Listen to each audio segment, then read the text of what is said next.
All right, everybody. Hello, hello. I should be able to hear you okay. Checking my audio because we're doing a slightly newer thing here today. So I am joined in this brand new venture by our Justice and Advocacy Chair, Tim. Say hello, Tim, so I can check if they can hear you. Hello, Tim, so I can check if they can hear you. Aha, ha, ha, the ancientest of jokes.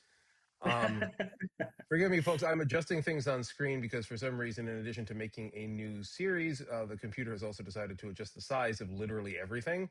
So now I have to make sure it's positioned properly. And just as we started, it shifted everything a little bit more. So you're going to, Gotta love technology that way.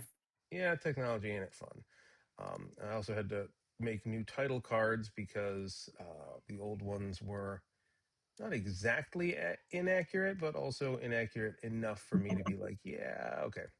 Um, I will tell you, it's my only real personal victory of late is that I had to change my title card to make it longer because I had to add a title, and that makes me happy. Exactly. You've gone from being Reverend Burn It All Down to Reverend Doctor Burn It All Down. Yeah, no, it was more like I went from being the Reverend, uh, for fuck's sake, to the Reverend Doctor. Fuck it. By the Reverend way, Doctor dear Ten. viewers, in case you haven't noticed, we are a bit less restrained when it comes to language on this and all of our church shows. So uh, if you have pearls, please feel free to clutch them now. I'm not going to help you with that. But if you do have pearls, maybe just like sell them and give the proceeds to the poor. Like that would probably be a better use of them. But if not, at least clutch them before you do so. Yeah, okay. This is okay. You guys just gonna have a little bit of like dead space above the titles. I don't know why it's doing this, and it is gonna Yay, drive me a technology. little.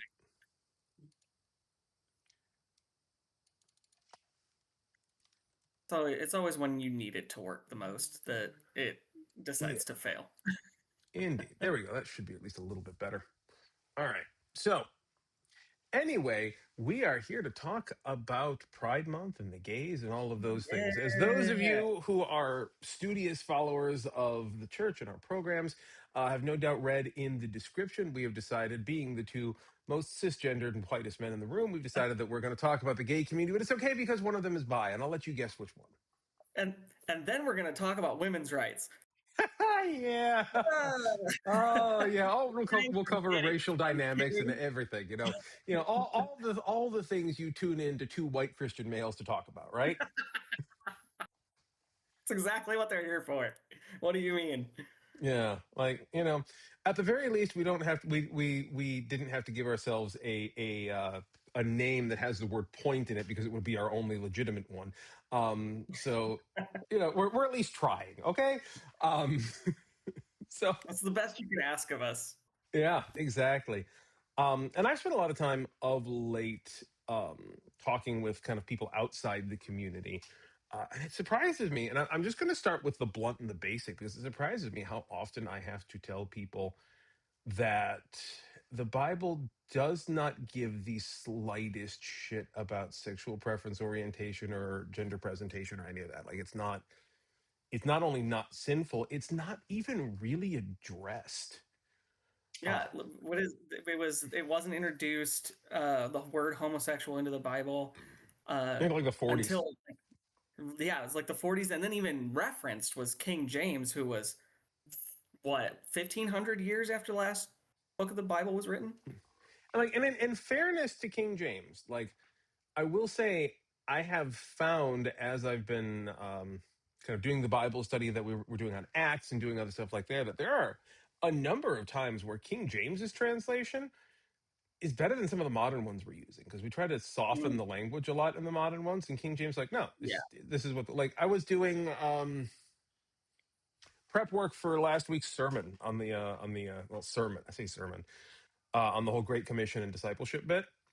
right, right. And modern translations, even the beloved NRSVUE, love to use words like disciple and discipleship. And King James has like got no time for any of that shit. Like, it's King James, bitch. Like, I'm gonna do my thing, and it's like, go there and teach. Go out there and teach these motherfuckers.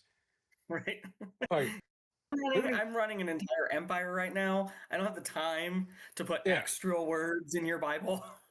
exactly. And so like this is where I run into issue with modern biblical translations is, and it's not just modern biblical translations, it really has to do with a lot of kind of milk toast middle of the road Protestant bullshit, is the desire to avoid conflict to such a degree that you muddy the message significantly.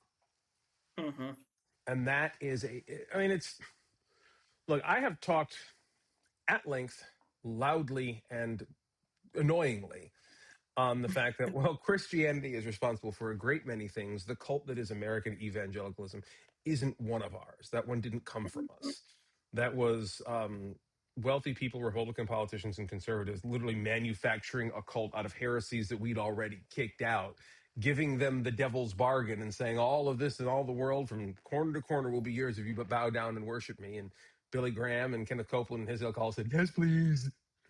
And then we Right. have evangelicalism and the moral majority and Jerry Falwell and all those motherfuckers. Yeah. So there's that. And that's not us. But, and this is coming from me, a very big but. Um, the sin of Protestantism as it stands is the fact that we saw this coming decades away. Like we watched it happen. Yeah. And Yeah. 95% of our church leaders just like, well, agree to disagree.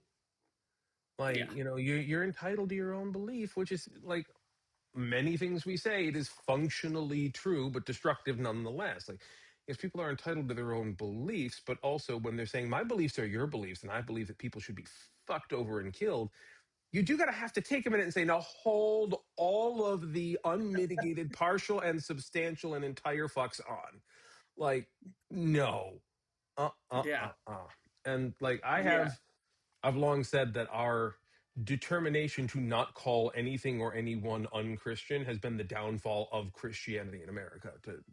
Oh, Yeah. absolutely. Mm. Yeah. When you start, selling seats to worship service, you've lost the plot. Hang on, has that happened? I haven't seen that one before. Oh, have you not seen, the Passion Conference? Have you not seen No, like I'm Winter not. Jam? Like, to be clear, you and I come from very, very different backgrounds. Like Oh, I have fought evangelicalism from the outside, but I have, aside from your occasional cavalry run and what have you, I have not gone into the beast quite so much. And you grew up in the uh, darkness. You baned this shit. yeah, yeah. You simply attacked the evangelicalism. I was born in it, molded by it. You forgot to put But your hand over your mouth and do the thing. And All right. You can't understand a single word that I'm saying if I'm doing a proper Bane impression. yeah, but is that the mouth or is that Tom Hardy? why not both? Yeah. Okay. We can blame multiple Side note: things. to Tom Hardy's credit, he may be a bit of a unique character in real life. He's actually a pretty decent actor. Anyway. Oh yeah, absolutely. Yeah. And to be Guys, fair, despite the fact that Star Trek Nemesis deserves almost all of the shit that it got for being a terrible movie, Tom Hardy did not deserve the shit he got for that role. Like, he did great. absolutely, He did fine. For absolutely, I agree. yeah, for a role that was doomed to fail from the jump, like he did. Anyway, I digress. You were talking about growing up in evangelicalism and how fucking stupid it was. Yeah, yeah, no, there are specific conferences, my friend, that they are Passion Conference, I know is a big one. That one is very Chris Tomlin, David Crowder kind of guys, like the we're the cool Christians kind of stuff. And then you've also got the youth conferences that it's like, oh, we're pop musicians, but we say Jesus in every song. Yeah. Now I'll be clear. Like there is I think a fundamental difference between like workshops and conferences and things like that and actual worship. Um, Oh, there was big worship services during every single one of those, well, yeah, led again rock that I stars. this is something that we've had to have discussions on as we try to figure out how to finance our own operation too. Mhm. Like regular worship, I think, like aside from tithing, like that should be free. General church services and stuff like that. But like if you are an outside organization throwing a conference, like, and I'm trying to give them the benefit of the doubt here. Like, Big one, you want to big charge people benefit. you want to charge people to attend a conference that you are doing separate from like church operations of your local congregation. That at least makes sense to me, even if there is worship present at that conference. However, like the way you were putting it made it sound like people were charging for like specialty seats on Sunday morning worship just for regular church shit. Oh, did you not know about Hillsong New York? I know that they exist and fuck those guys, but do continue. They they did exist. I don't know if they're still actually there. I don't know if that fell apart when their lead pastor was, doing horrible things to people outside of his marriage. Uh, I would love to get more detail on that, but then again, you'd have to be way more specific because it goes to just about every fucking megachurch pastor. yeah, I can't think of his name. There's a whole documentary on him. Netflix did a whole documentary. Yeah, it's a whole thing. I can't think of his name off the top of my head, and I don't want to Yeah. get it wrong. But no, if you were a VIP, you could buy VIP tickets to Sunday service. Oh, sorry, Brain.exe has stopped functioning. Blue donation screen. rewards. Yeah, Like, donation rewards. look, I am not going to put too fine a point on it. Like all of you ones of people who are watching this wonderful live stream today, we do need money, and if you would like to share some of yours, we would appreciate it. However, like, who the like? I got to be honest with you. Like, asking people to pay for the privilege of basic church shit is what pissed off Martin Luther in the first place. Who's got a hammer and a bunch of theses to nail to the Hillsong doors? I mean, like, you wouldn't even have to write new ones. You just take the old ones and hang them back up. Just like you're still not doing it right. Like, and I suppose, like, as a total side note, because we haven't even gotten to the LGBTQIA stuff yet, but like, No, as a, not as a yet, not total, yet. as a total We've done the digression, other stuff. It's fine. I will go ahead and add, like, you know, it pisses me off that evangelicals are allowed to call themselves Christian. It pisses me off that evangelical leaders call themselves pastor and no one bats an eye. Mhm. Although I do definitely throw some big damn fuck yous and will make a public fucking scene if someone uses the term reverend. Like pastor, I can get behind because it's an Mhm. unregulated term. But if you throw the REV in front of you, I'm gonna give you a verbal smackdown, the likes of which Jesus himself would be like, dude, hold back. Like, Yeah, I right, only did the right. one bullwhip. You got like three of them. Calm down. Yeah, yeah. Yeah. But that all being said, I get even further pissed off because you run into evangelicals that are like, we are not just Christian, we are specifically Protestant. And then there's a subset of that are like, we are the Reformed Church. And I'm like, the fuck you are. Hmm. Like, we like John Calvin because he gives us the ability to tell mostly everybody that we're going to hell. I'm like, okay, well, have you tried reading the man and then like everything that developed past him? Anyway, I'm getting theologically angry, and that's bad for a conversation like we're trying to have today. It's all good. It's all good. This is what they've come to expect. Whoever's out in YouTube land watching this is exactly what they've come to expect. God, I hope so, because I'm bringing it today. Like, Yeah, you know. exactly. And by the way, those of you who are watching, we're in the process in our regular Sunday worship of switching our liturgy up. We're slowly modulating away from more traditional liturgy to a liturgy based on something more like the late and lamented Late Show with Stephen Colbert, which means I'm going to be doing great big fuck you monologues at the beginning of worship from now on, and I'm going to be cracking jokes and shit. So if this is your thing, come hang out with us on Sunday. It's going to start getting wild in a hurry. Um, Yeah. yeah. So anyway, back to the gays. How are they doing today?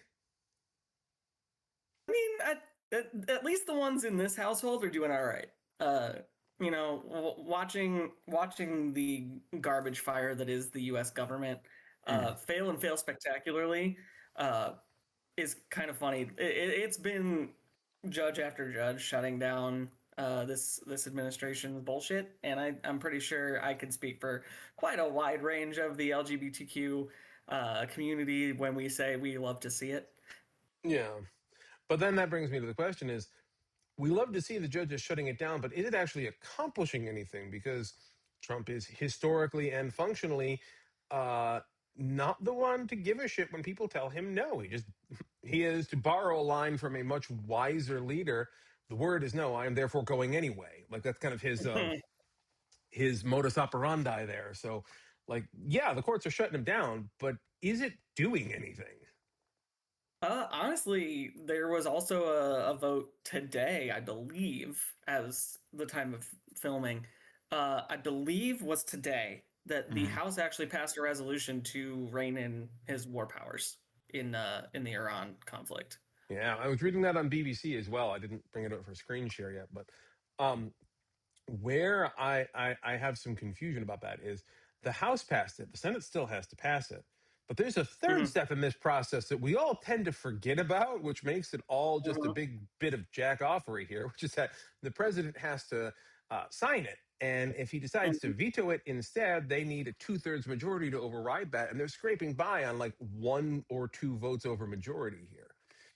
I think the biggest part to take away from it is there are cracks in the armor because we can say, hey, the House passed this, the Senate passed this, and yes, we do get to that third step, but the point is less what it's doing now. Hmm.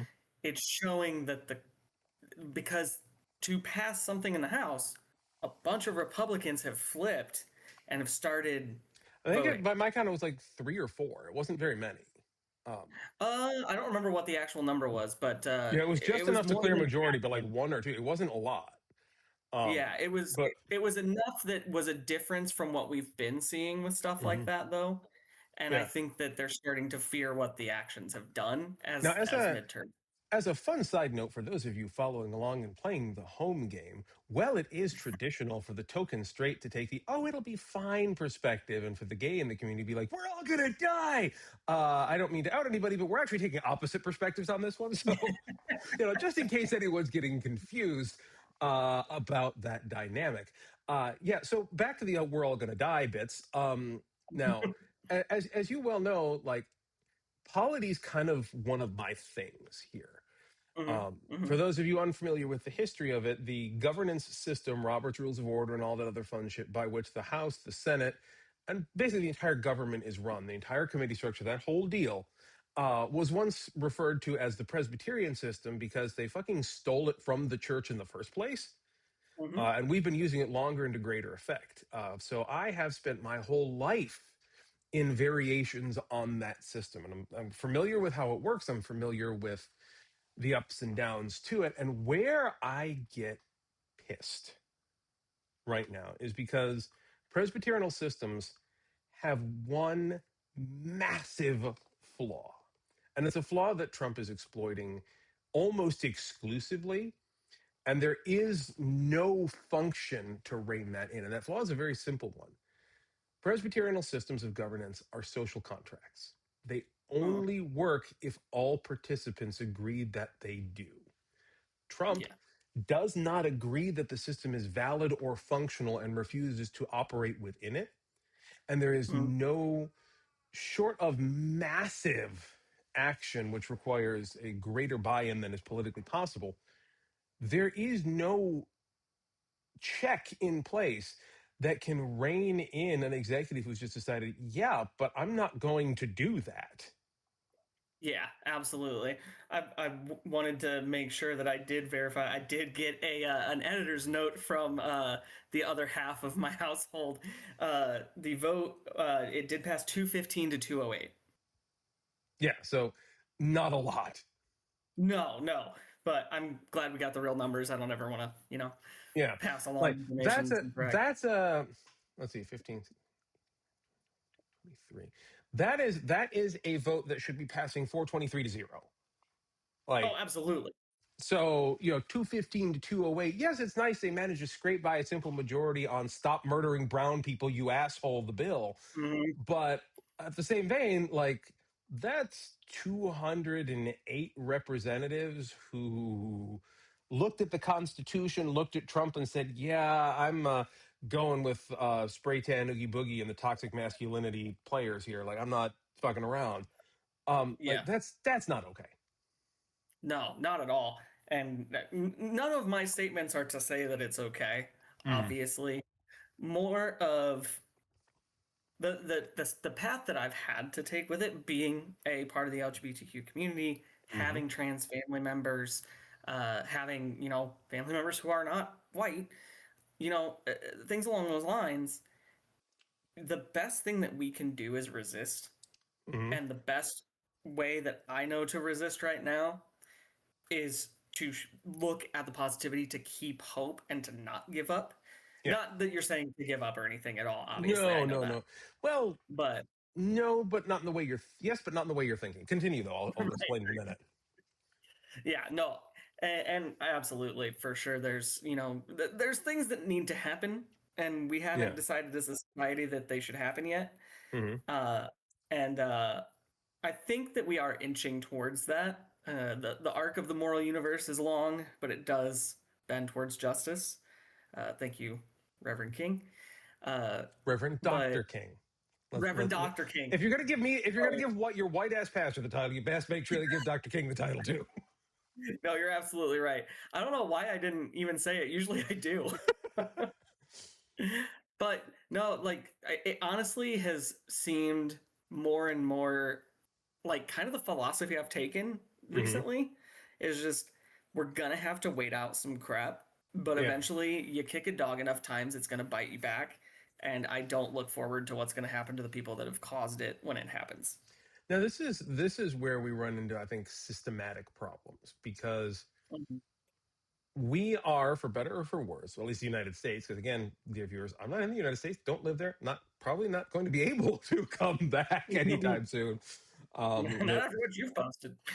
Yeah, the shit I posted, the running joke was that I if I ever want to try to go back, I should just buy the cheapest plane ticket because whatever plane I'm getting on is landing in El Salvador. Um,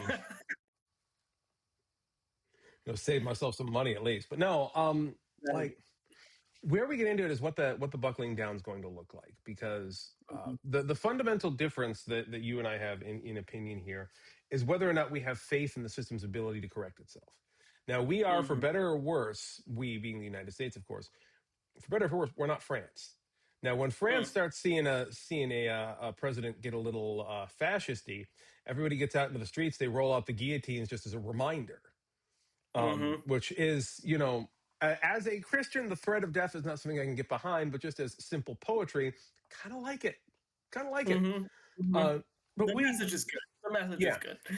the problem is one, we don't we don't think like that in the United States, and two, No. even if we did, the current government has taken a position that aggressive speech or presentation is enough of a threat to take action. You roll a guillotine out into a protest, the cops are going to murder you and burn it to the ground.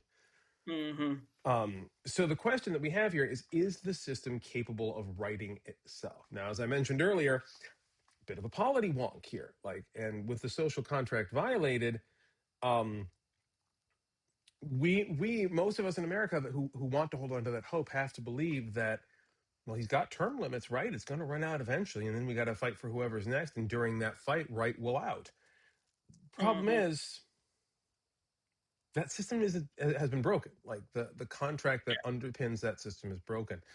I don't think he's going to leave office, and even if he does, even if they put on a show of legitimate elections, the Republicans have had so much time and investment into trying to maintain dynasty.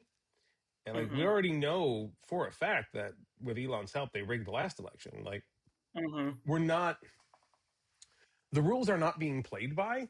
And whether they choose to falsify results or whether they choose to just say, fuck you, we're doing what we want, the end result is likely to be the same. Mhm. Um, Now, what does that brings us to the question? What does resistance look like? We're not going to be able to roll out the guillotines. We're all going to get shot. Mhm.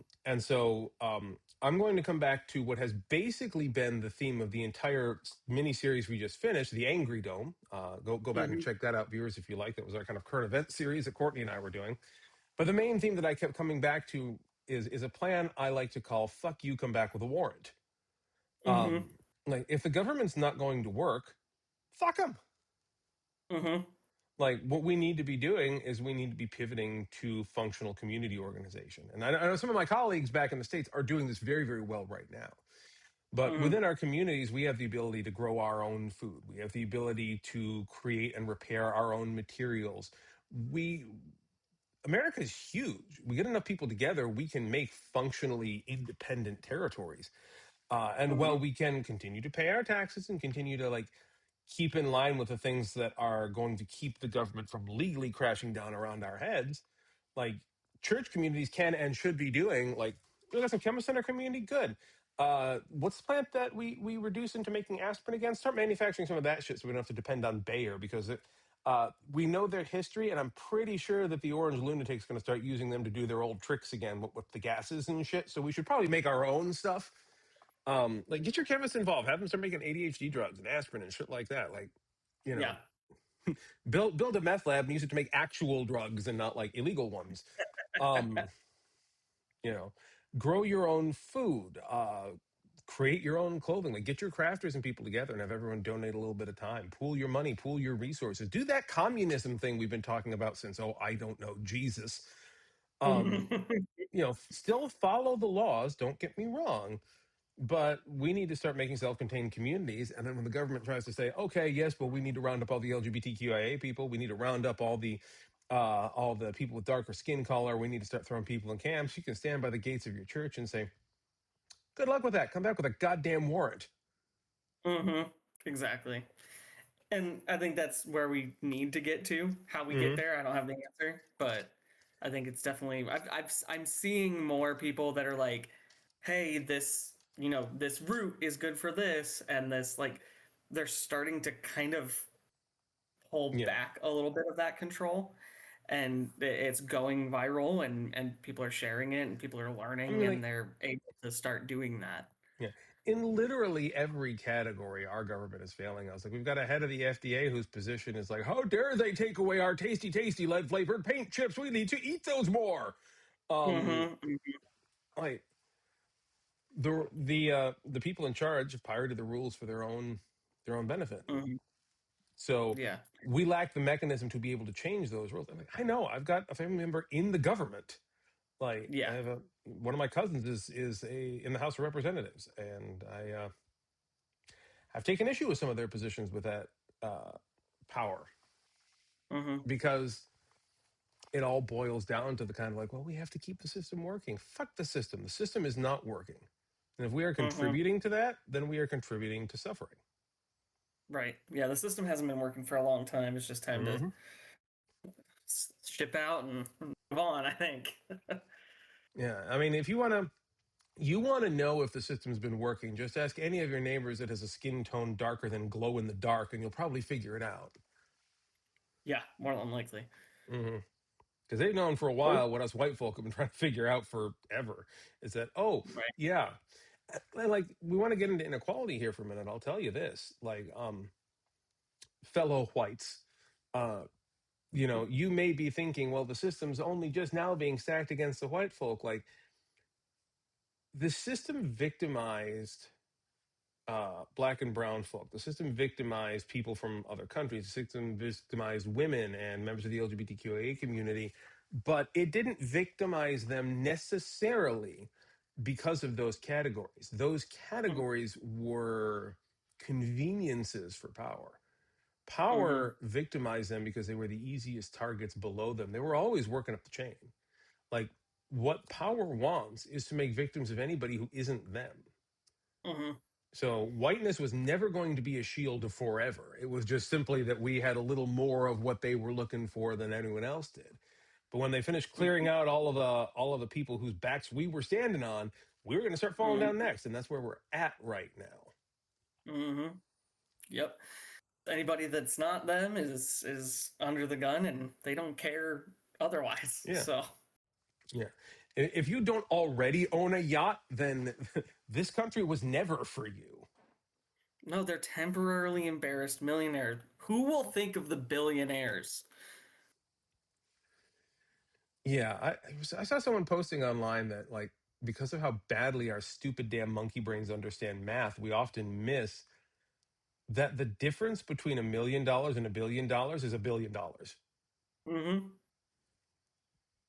A Like, million at that point is negligible. yes, it's a rounding error. That's how big a Mm-hmm. billion is. And we talk about like this. I forget which one of these wealthy assholes is like pushing $1 trillion now, Mm. which is The again the one who rigged same. the What? It's the one who rigged the election. Yeah, that guy. I thought there was another one too. I could be wrong. I But have no again, idea. I know he is. yeah. He's But again, wrapped in that's corners. that's the same order of magnitude from $1 billion, and it's just like, Nobody needs that much money. Mm-hmm. Like these people are making in like a quarter second my earnings for an entire year, and that's working as a professor and a pastor. Mm-hmm. And this is just it's that's what it comes down to. And all right, you want to get spiritual for a minute? Let's do it. That's what we're here for. You want to know what the problem is? Demons. Yay! I'm actually not kidding about that. The problem is that we don't actually those of us in progressive circles, we stay away from the term because, well, it sounds fucking stupid to talk about that seriously. But it's a real thing. Like it is. And when Mhm. I say that, I don't mean like you are being possessed by an outside Mhm. entity sent of the devil to control you. No, like what a demon is effectively spirituality and psychology twisted and gone wrong. Like a Mhm. demon is not something that is sent from the devil to control you. It's something you create yourself. Yeah. Now, there are functions of the human mind and psychology and spirit and self that have some utility, but if surrendered to, can work like a black hole. They suck more and more and more into them until they become almost an independent thing. Most vices, like actual vices, not like, Mhm. oh, I accidentally masturbated once, so I think I'm a porn addict. No, that's not what I'm talking about. Like actual vices work like that, where they become things that you can't control. Addictions work like that. But we talk Mhm. about addictions in the context of like substance abuse. And if you ask Mhm. someone who's experienced substance abuse as a psychological thing and has had to recover from it and has learned what that's about, they'll tell you that what it is it was something very simple that they gave into that Mhm. they lost control of and started controlling them. Yeah.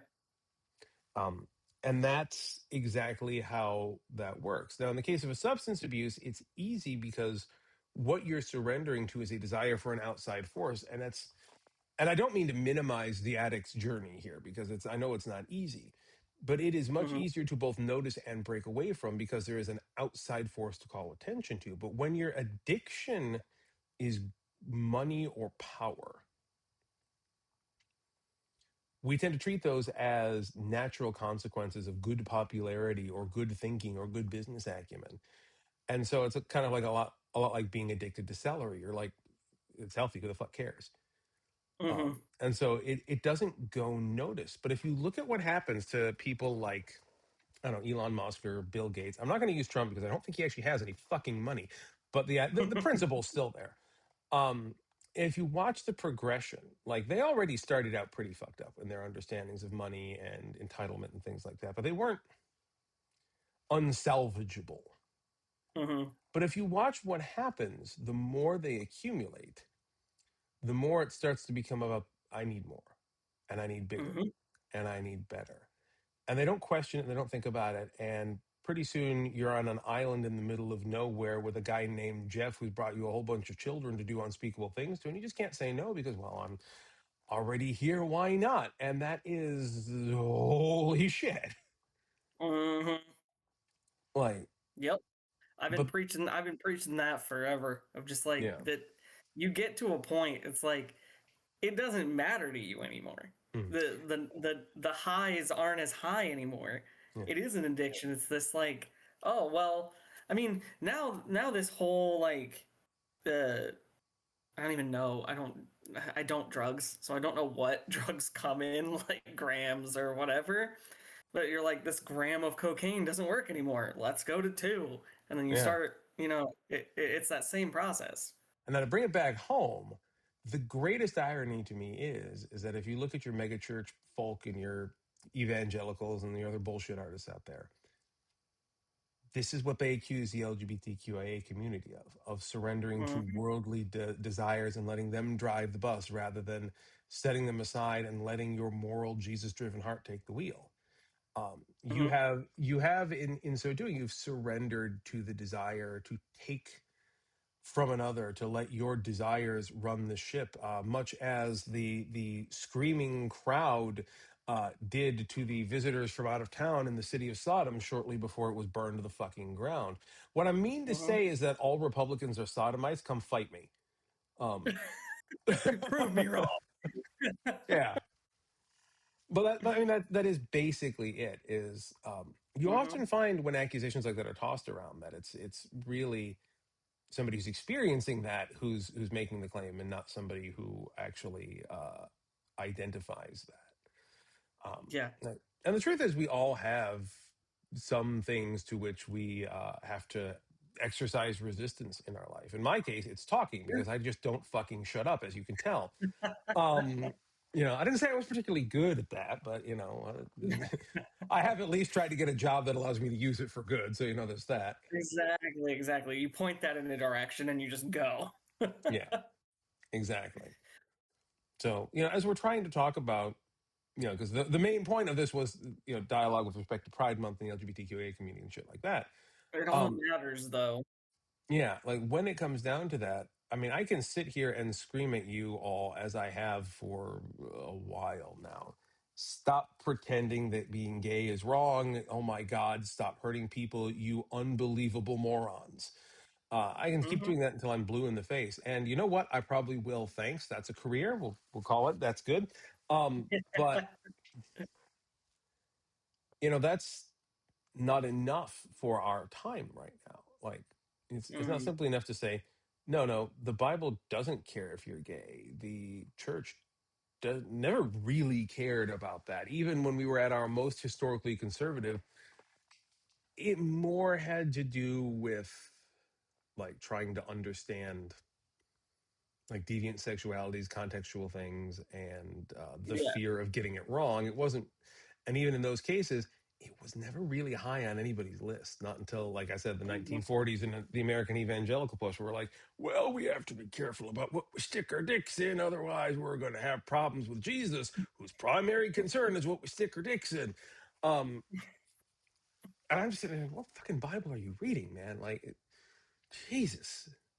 Like I'm pretty Yeah. sure you bought like I'm pretty sure you mistook Tijuana Bible for Bible, and they're not the same thing. Right, exactly. Yeah, there's never been a time, again, learning all of this as some viewers may know, some may not. I have come from deep within the beast that was evangelical Christianity. I was headed towards being a pastor. I was on the worship team. I was in leadership. I Side note: I tried still to think you're convert. on that path. Well, but not the trying to convert people no matter how much they don't want to. That I was doing that, and learning over time from someone who actually attended a school of theology multiple times in order to get that new shiny title you've got up there. I didn't know that it wasn't there because I Yeah, was listening to these people who claim to be spiritual leaders and claim to have their flock's best interests at heart, and hmm they were just continuing to spread the BS that the people who taught them that, and it just has become this horrible generational curse of anyone within that evangelical church. I don't know if you remember me telling you this a long time ago, but I'm going to bring it up anyway. Do you remember what the reason I told you was that almost to almost exclusively evangelicals, in particular their leaders, are so excessively anti-intellectual? Hmm. The reason is quite simple because when you turn to them and say, well, cite your sources on that, they want to call heretic and kick you out and not cite their fucking sources. Mm-hmm. Mm-hmm. Yeah, it's super fun when a man dies because someone put their knee to his throat while he was calling out for his mother. But my church's concern at that time, I speak of George Floyd, obviously. Mhm. My church's concern at that time was during our back to school Sunday that they needed to pray against the liberal doctrine, and not like misunderstanding the Bible, just being a liberal was very clearly the connotation that they gave. See, side note, by the way, plugging a book that doesn't exist yet. I'm in the process of taking that doctoral thesis and turning it into a much more accessible book, but it includes a background story of like my own growing up in the church. And while I did not, of Mhm. course, grow up in the belly of the beast like you did, like I was in Reformed Protestantism as the infection was spreading. So I got to see this kind of take root in places. I got in trouble constantly. Anytime Mm-hmm. someone would say, well, we need to pray against the liberal doctrine, I'm like, what doctrine is that? What's a liberal doctrine? Well, just the belief in Mm-hmm. liberalism. Well, what's wrong with liberalism? Mm-hmm. Well, it believes that people should have what they want. I'm like, okay, well, why is it a bad thing? Like, why Mm-hmm. is people having what? Well, it's against the Bible. What part? Mm-hmm. Like, I kept asking questions. I got kicked out of Sunday school on multiple occasions for asking teachers to cite their sources. And like at one point, at the time, I was incredibly embarrassed about it. My parents never let me forget it, but I have in recent years become somewhat proud of it. I questioned a teacher to the point where she gave up in tears and quit teaching Sunday school. That is impressive. And just as a side note, I'm getting more editor's notes from my side here, and my lovely better half, she wants to let us know that especially when you're a woman and you're an intellectual, whoo, it is rough. It is a rough life. Of that, I Because have no doubt. at least like we were in there like I'm a guy, most of the stuff actually works out okay for me. I'm gonna have a wife that's destined for me, and she's gonna obey Yeah. my every command. Side note, like I'm gonna go ahead and say this, and I don't mean to be misogynistic in saying that, but like since I didn't grow up in evangelicalism, I never had that hope to begin with of like subservient women who would be going after you. Like I never experienced that. And there's like I get it, like women are their own people, they have their own sense of autonomy. Like that shouldn't be the way it is. But like this part of me just like could they had that for like 5 minutes. Like it sounds fun. It did until you realized how much it was going to hurt the person that you were going to say, Right. "Oh, I love them." Ah, weird. So crazy how that works. Yeah. Like it's one of the things that I have been known to be just like very darkly sarcastic about when people can like, well, you're a Christian and like Christians objectify women and force them into sexual servitude. I'm like, man, I did not get laid anywhere near enough for that to be valid. And you're like, "Where? Who? I'm like, what When?" the? Most of the people at my church were just generally pissed off at me because I like if you went to youth group and you wound up in a group with me, you were guaranteed to get in trouble. Like, Yep, yep, yep. most people like didn't want to spend time with me because I'm like, yeah, but didn't we say there's neither Jew nor Greek nor slave nor free nor male nor female? Like, doesn't that mean that maybe the women should be in power too? And the men were like, fuck you. And the women were like, yeah, we have our complementarian roles and shit. What are you stirring the boat for? And I'm like, what the fuck? It's like I was trying to It's like, how am I getting it from both of you? help. Internalized misogyny, but we don't have Oh, time for Lord. all of that. Yeah. You want a real story? I should tell you what happened when I asked the church's pastor after worship why there were no black people at church. Ooh, That was ooh, a conversation. yeah, yeah. Okay. Oh man, yeah, I've never had that one. Yeah, I asked that question about 3 weeks after our church choir, the liberal bastion of our church, because guess what? It was headed up by my father. Mm-hmm. We did an exchange trip with one of the Baptist churches down in the on the other side of the tracks, and he caught shit Ooh, for that because like that's not a safe place to go. It's a very dark area. There's people over there that just don't know their place, and I'm like, what is this? The 1920s? The fuck is your problem? right. And then we Yeah. went there and we did the choir exchange. Water fountains again? Like Yeah, we going yeah. that far? Well, that's where it got fun for me is we went there, we did the choir exchange, and thank God the Baptists went first, and we're like, oh, they're actual music. They're not just like sticking to the sheet and trying to be as perfect as possible and not make any noise. And so Mm-hmm. my father and our pianist at the time, who a guy by the name of Louis, probably one of the best pianists I played with, old school barback piano. Like this guy knew Nice. his shit. He looked at my dad and he gave a grid and he's like, and he took us for a fucking ride. And the Baptist had a great time with it. It was a wonderful experience. As we get back to the church the next Sunday, and I'm just sitting there, I'm like, I have an inkling as to why there's no black people here now because this is boring as shit. Right. once um, you've been there, you're just like, this is what we said was cool. like, look, This is it. like long time viewers of me and my general rants around worship will know that I have always been a big supporter of the hymnal and the organ and all that shit, which is why this may sound weird to you, But I've also been a big supporter of the fact that if we want to make our music and shit fun, we should do it with instrumentation, not by changing it to, two repeated chords saying "Yay God" for an hour and a half.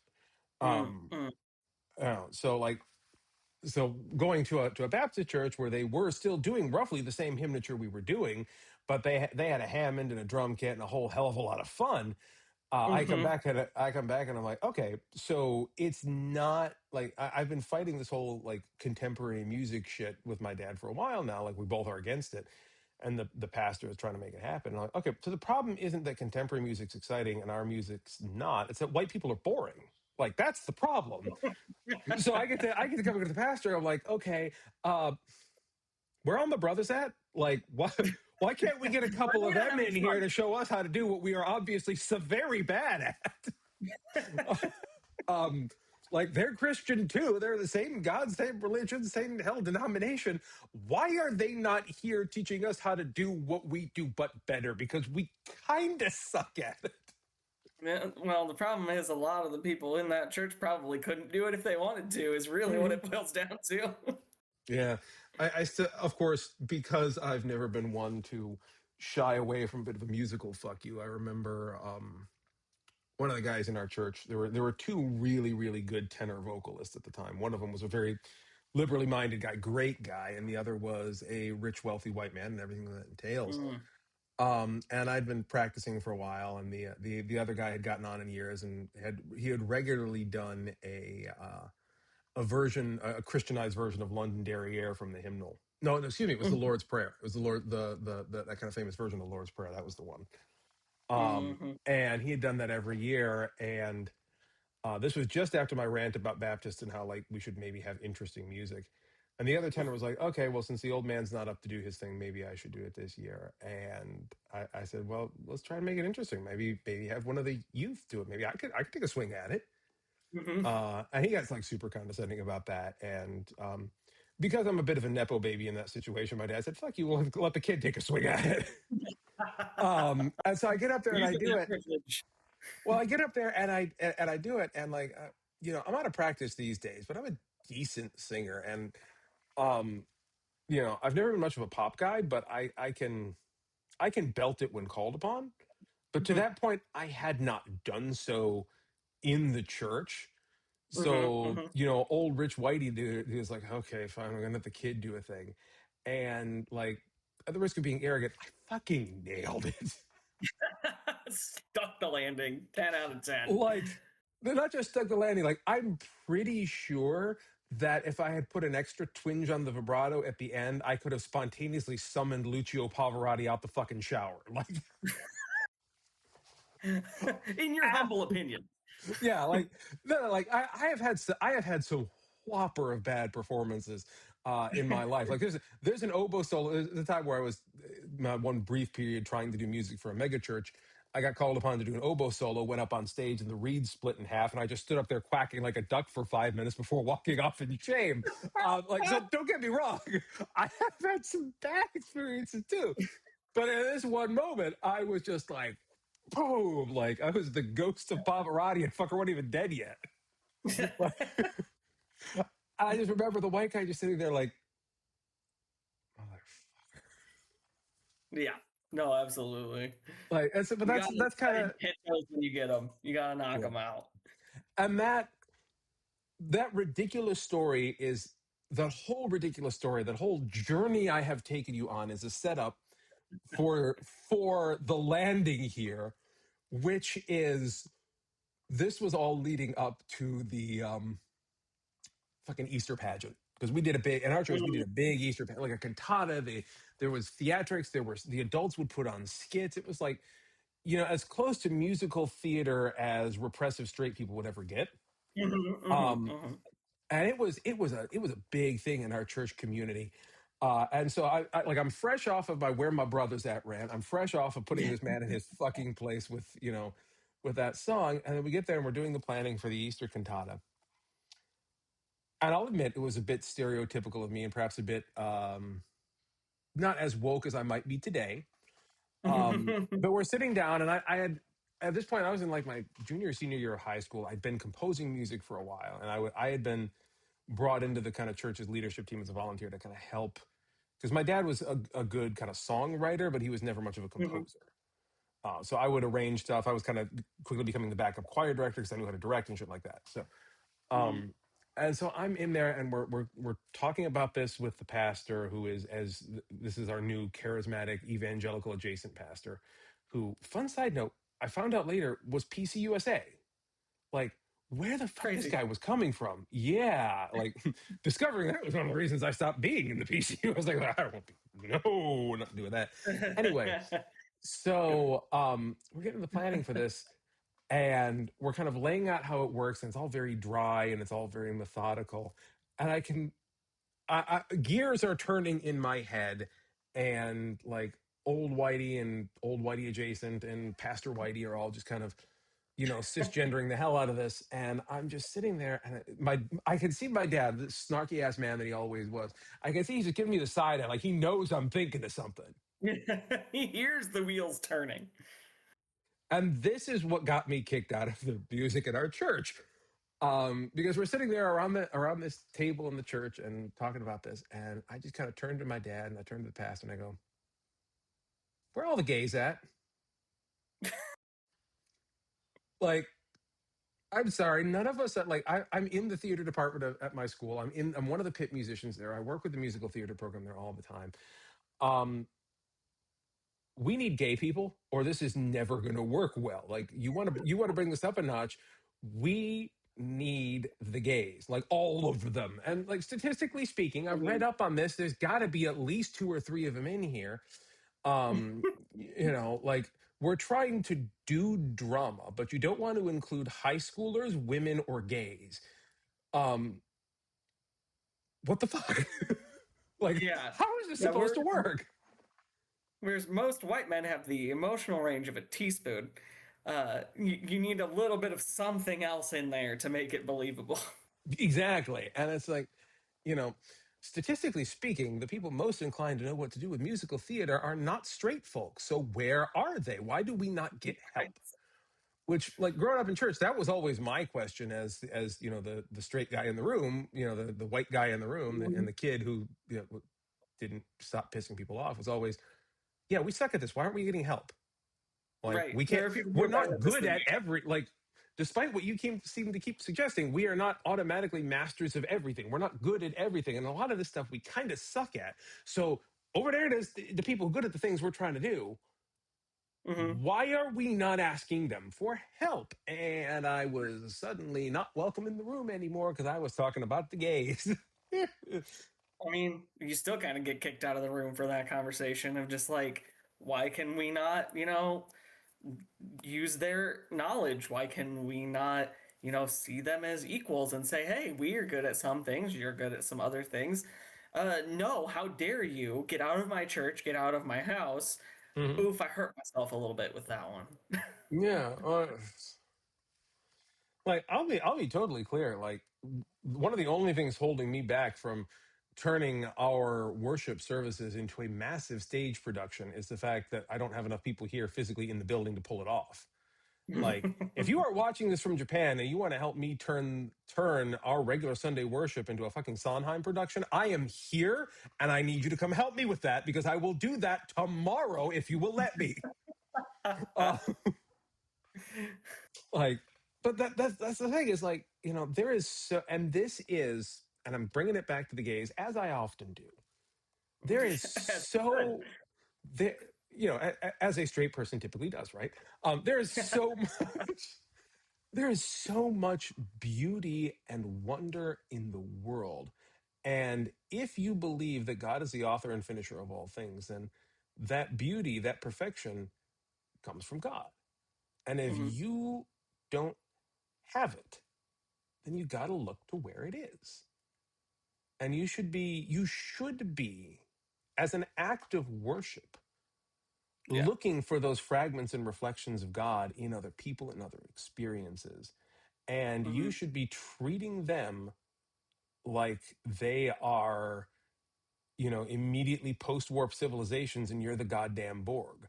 Like you're wandering around Mm-hmm. like, okay, I see that. I'm going to add that biological and technological distinctiveness to my own. Uh-huh. Like that's what you should be doing. Like Yeah. what the unlimited, not saying like you gays. Like look at that. Like, Yeah. yeah, I'm sorry, but if you can write Phantom of the Opera and Wicked and shit like that, you should be on my team. Exactly. Exactly. And like honestly, it's a little bit of a deviation, but I'm going to steal your point and kind of segue into my own. Uh, as a now, knowledge of who I am as a person, that I am Mm, part of the queer community, I'm a bisexual man. Learning that about myself as I slowly shed the nonsense that was that evangelical Christian upbringing, God, I love myself so much more. Like, I'm not always looking around the corner for where I'm gonna, upset God again. I get to hmm. just be myself, and I get Yeah. to try to help other people do that. It really seems like there's a reason you put me on this whole justice and advocacy train, Gee, and I wonder sometimes, why. sometimes I don't like it because it's just like holding up a mirror to myself. Hmm. Although, if it makes you feel any better, I will say that there is a flip side to this that is somewhat dangerous, but also worth being aware of for all of us, cisgendered straight folk out there. Mm-hmm, Um, Particularly when you get into progressive spaces, mm-hmm, and that is, it's still boring for us.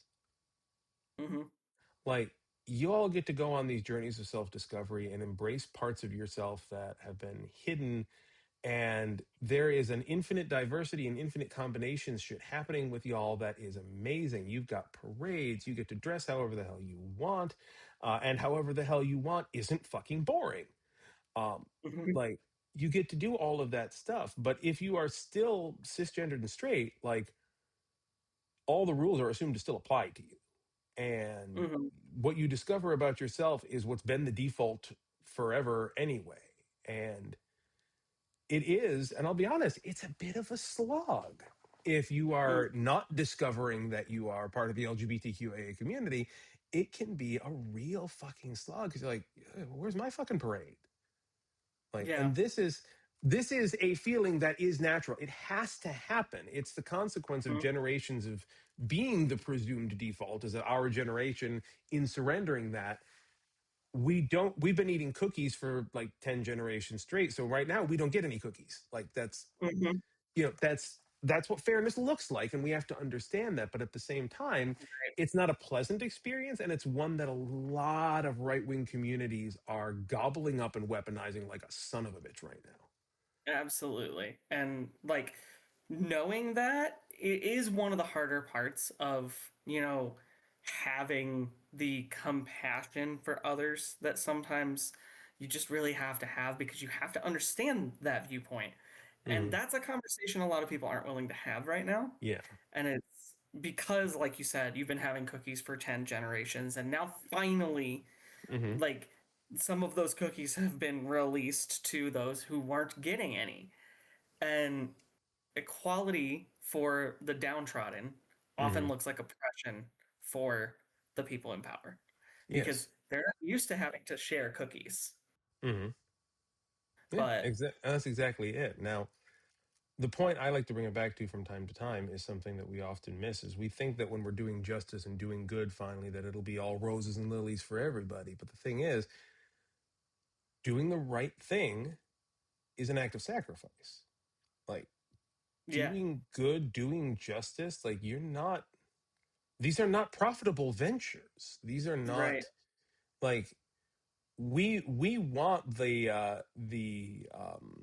how would I put this? We want the redeemed Karen moment where like, Hmm. oh, Karen decided that black people are okay after all. Yay, you. And like we don't deserve it. We're not going to get it. We shouldn't have it. Like, Right. and giving that up is the work of justice. Like that's what it means to be a cisgendered straight person in Pride Month, is knowing that, okay, I need to give that up, and it needs to not be about me. I say as a straight person who's been ranting about this issue for an hour and change. Hmm.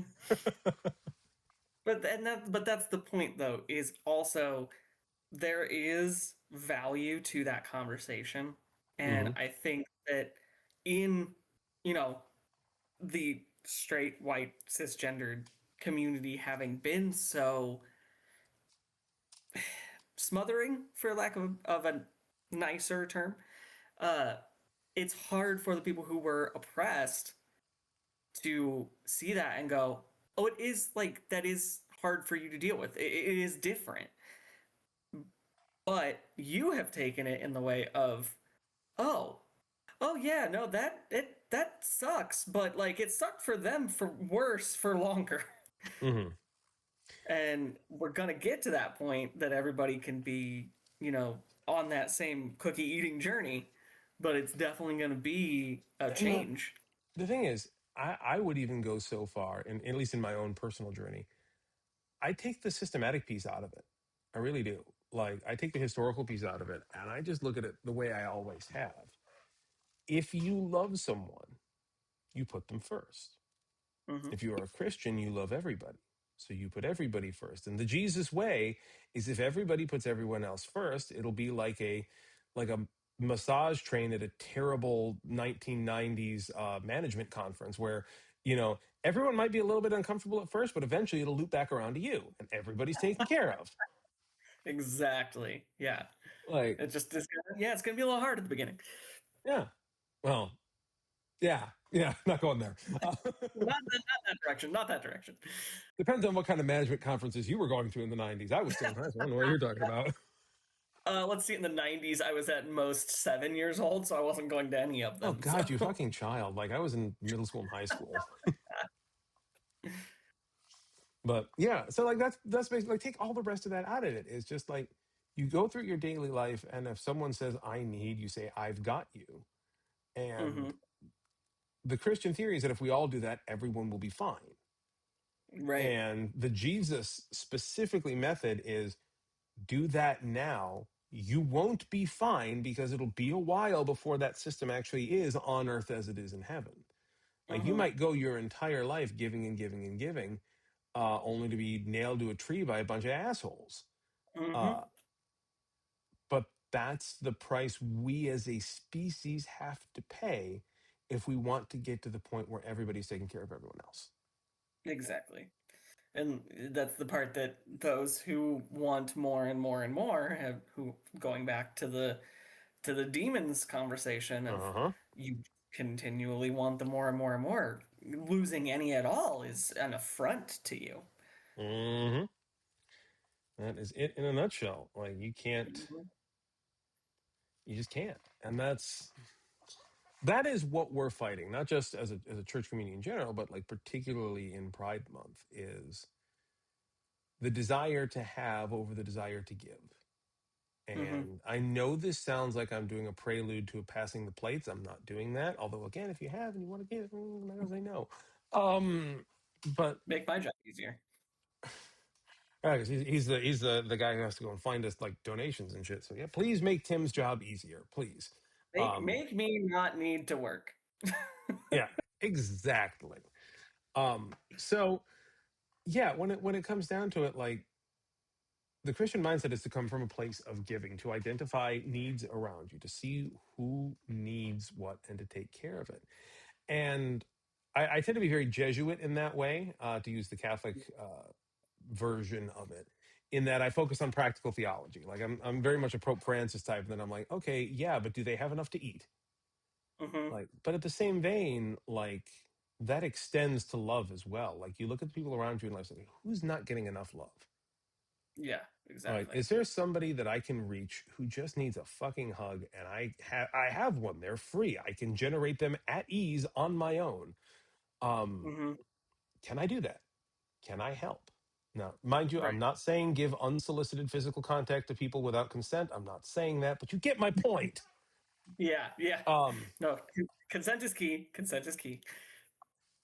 yes, every single person in the Christian community should be like Will Riker, a consent fetishist. Absolutely correct. Yeah. I'm also saying that everyone else in the Christian community should be exactly like Will Riker and be both gender and sex positive too. However, you Absolutely. should not be like Will Riker in the fact that he's probably positive for a number of other things as well, but that's a different story. Not the positivity we're looking for. Not the Yeah, positivity we're looking not exactly the positivity we're looking for, but we'll take what we can get. for. Right, right. It's okay if you're that kind of positive too, Yeah. obviously. But maybe keep that one to yourself. Every good Star Trek fan knows that Will Riker just loves the D. And students of Star Trek Picard knows that he just really likes the fat ones. Like that was, by the way, for those of you who don't watch Star Trek, that was a multi-layered dialogue joke that actually had nothing to do with dicks, but it sounded like it, which is why I made the joke. I was literally making a completely non-sexual joke that sounds like it unless you know what I'm talking about, which is one of the reasons I just love doing shit like that. It's hilarious. That's most of your jokes to me most of the time. I am obscene and geeky and obscenely geeky, and I do not apologize for that. Like, And y'all no one should ask tuned you into to. this, you knew what you're getting into. Exactly. And no Like, one should ask you to apologize for it, just like they shouldn't ask you to apologize for being gay. Oh my God. exactly. That's crazy. So to be clear, in the course of this video presentation, I have said that it's totally okay to be any version of the or combination of the letters in the LGBTQIA plus community and then some. I have sworn constantly and consistently, made a number of bawdy and geeky jokes. And again, having done all of that, I would like to point up here to those 3 letters there and the 2 that follow it. And those were given to me voluntarily by the exact same religious and academic organizations that are responsible for all of this shit. They did it by choice and they knew what they were getting into. They are not invalidated by a damn thing I've said. Yeah, I say this now, but there's this non-zero chance that at some point I get a call from like either my class supervisor or the president of my most recent seminary, or both saying, "What the fuck, man?" No, I don't think Right. so. I'm gonna take those letters back. Yeah, no, I do find that unlikely because, believe it or not, out of all of those who share those letters, I'm small potatoes. But yeah, no, like, yeah, in case you were wondering, by the way, my doctoral thesis was on screw you, we should be talking like Colbert and Jon Stewart and Trevor Noah and John Oliver a hell of a lot more from the pulpit. And I even had a whole subset section where I said, although I did not, for the sake of time, choose to assess this in the experiment that underlied the work here, we should definitely be swearing from the pulpit like all the fucking time. So, and again, and I can't stress this enough, they gave me the doctorate. It's done. I graduated in absentia like a week and a half ago, 2 weeks, something like that. Like it's a done deal. Like that happened.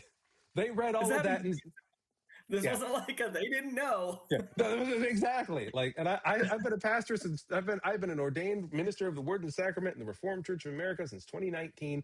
And they knew my first sermon to our classes was the churches are dying. Let them die. And then I talked about Xenogears for 20 minutes. Like they all knew what they were getting into.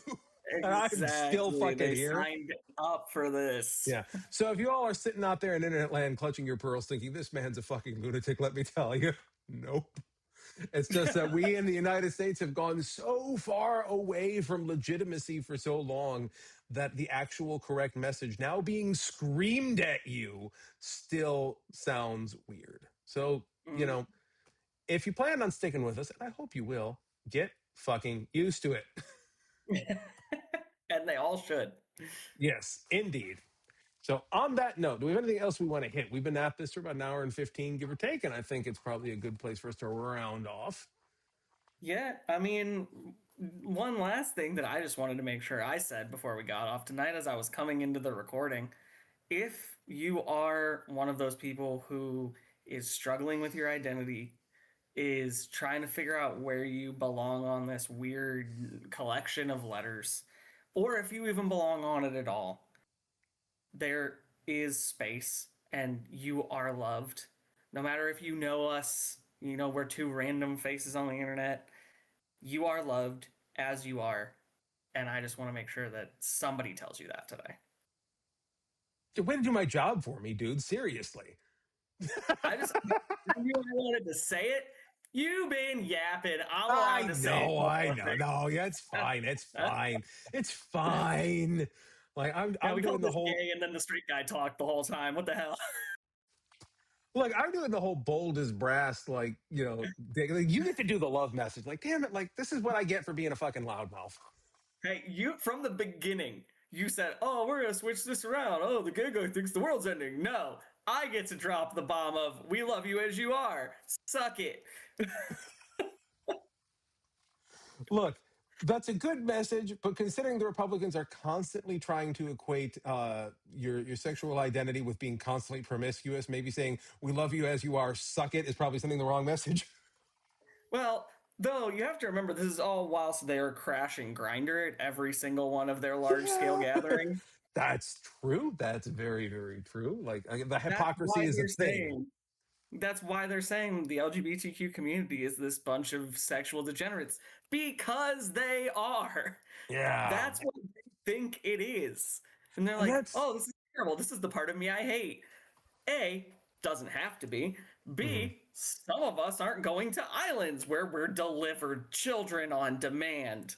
Yeah, and that's really what it does boil down to is they believe that okay, I am a pervert and a monster and a terrible human being, and I am also not restricted only to the gender binary. Therefore, anyone who's not restricted to the gender Mm-hmm. binary must also be a monster. And the problem is not that they may be not straight or maybe not cisgender. That was never the problem. The problem Mm-mm. was that they're fucking monsters. Yeah, I never got accepted for that growing up, which I allowed to turn me into a monster. Hmm. So they can't have anything nice. Yeah, How dare they have acceptance for who they are so that they can work through things healthily and not repress everything? yeah. And look, and I will say this as a straight cisgendered white Christian pastor who is, I'll admit, one, two, three handshakes away from Adolf Hitler. Um, not kidding, not kidding. Um, so as that guy, I have been exposed to all different variations of wealth and power and privilege throughout my entire life, and you know what? I'm still not a fucking monster. Mm-hmm. Like I know so many different gay people and trans people and everyone on the entire alphabetical scale. No Mm-hmm. one of them, well, most of them, there are a couple, but for the most part, not only no more are monsters than in the straight community, probably quite a bit less. Mm-hmm.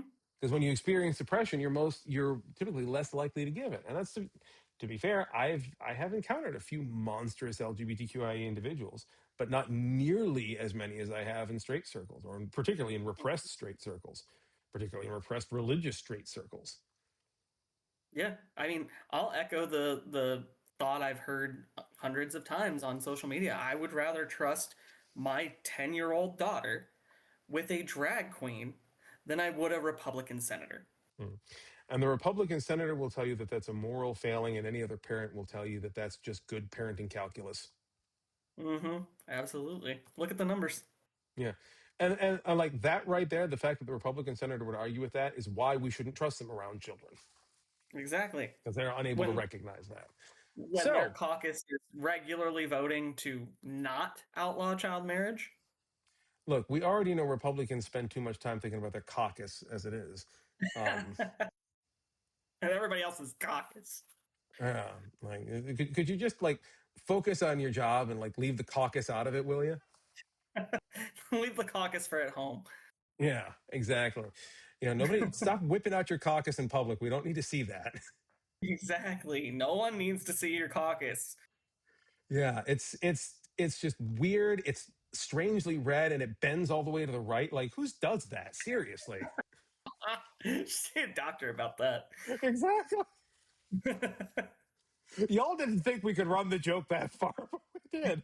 We did. Gotta climb that mountain. Heck yeah. All right. Last little bits and tidbits for anybody still following along after this wild ride. I am not, in fact, Mr. Toad, but you know what? We'll go with it.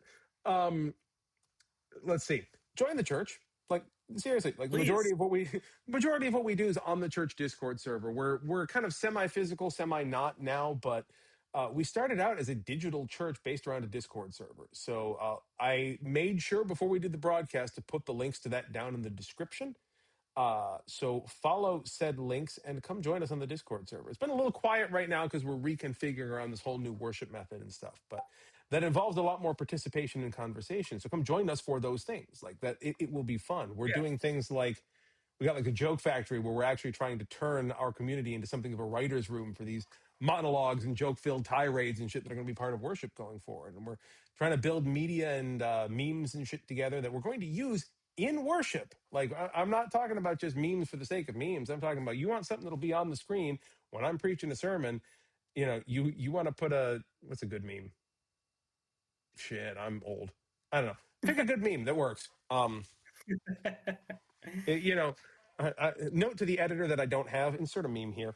Um, oh shit, it's a live stream. Never mind. Anyway, um, my point is like we're building this shit together. Like this is not like the evangelical churches where the pastor dictates everything, Hmm. and then you show up and receive. Like we're trying to build a fucking community here, like a society, like where we all work together. Come join us in doing Yeah. that. And if you don't think we're funny, write it better. We'll use Yeah. yours. Get in there. You don't like my terrible jokes? Write some yourself. Put them in the Joke Factory thread on the Discord server. I'll steal your shit and use it instead. Like I'm not proud. Dear God, please give him something to joke about other than Star Trek. I don't know half of the references. Which makes you the target audience because you think I'm just making dick jokes. Exactly. Yeah. So like it's like an onion. It has layers. Yeah, like an ogre. Mm-hmm. Yeah, exactly. So that being said, we're gonna try. We're entering a period now where we're trying to do more and different content. We've got TikTok, we got Threads, we got Instagram, we got Facebook. All the different various socials are happening. Some of them are mine personally still, but some of them aren't. Like the TikTok, which is being headed up by that handsome fellow over there. This guy. Although Wait, who? you'll see my face on there periodically at least. Yeah, it's You know. mostly you right now, but I'm working on Hey, I saw the other rotate. day you were on there once. You got one in. I'm on there twice in the announcement for this live stream. So Oh shit! There's an announcement for this. See, like you got to tell me this shit. I'd have done something about it. Like, I did. I told you I would do it. You didn't listen to me. It's fine. yeah, but do I ever? Does anyone ever? I'm a pastor who preaches regularly about love, acceptance, and caring for other people. Nobody listens. Trust me. If you did, you wouldn't have to do this. Right. Like honestly, if people listened to the message I was putting off, I could just shut up and write music for the rest of my life and I'd be a happy man. But no, no, no. Y'all got me up here having a rant at you until I'm blue in the face. Again, Anyway, join the church. Stop making us rant at you. yeah, like if you like the jokes, tune in for more. We're gonna do this a lot more often. If you don't like the jokes, then I don't know, listen to the fucking message of peace, joy, and acceptance so I don't have to keep doing this. It should be simple. Yeah, right? Like take care of your neighbor, love your neighbor as yourself, stop being a dick to everybody, then I don't have to worry about it. It'll be fine. I took that love your neighbor as yourself literally. Yeah. If you are gifted monetarily and would like to contribute to the work we are doing, check out down below there are links to do that as well.